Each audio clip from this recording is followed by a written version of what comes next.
Thank you all for coming out on this cool fall morning. Speaking to reporters Saturday morning at Richmond Police Department's 4th Precinct is Chief Gerald Smith as he addresses a quadruple shooting in Richmond's East End. Officers arrived on scene and basically it was a pretty large scene. Police say that shooting happened Friday evening around 7:30 along the 3000 block of 9 Mile Road outside the O&G convenience store.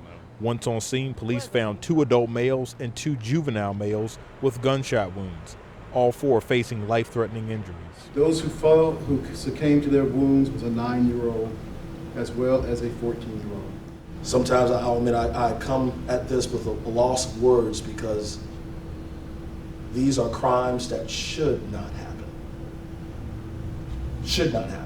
Richmond Mayor LeVar Stoney calling the incident a tragedy and a trend that both he and Chief Smith says needs to end. We have been fighting an epidemic of gun violence in this city for decades.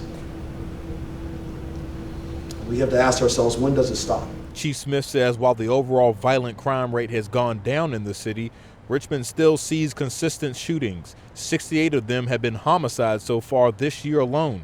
With that, he's announcing a new task force to help catch those pulling the trigger. We will be pulling together a task force that will be starting with this particular incident, and we will be going after them, we will be identifying them, and we will be bringing them forth for prosecution and handing them over to our state, local prosecutors, if not even federal prosecutors. And he says he needs the community's help with engaging the youth early and giving them more outlets. Give them something else to do, show them a different path. This violence that we're seeing right now is affecting our youth.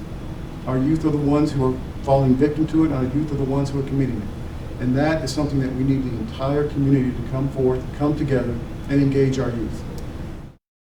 Now, as far as the other 2 men involved in this shooting, Chief Smith tells us that they are in stable condition right now at the hospital, and he's also encouraging anyone who may have information on this shooting to please come forward and give Crime Stoppers a call. Working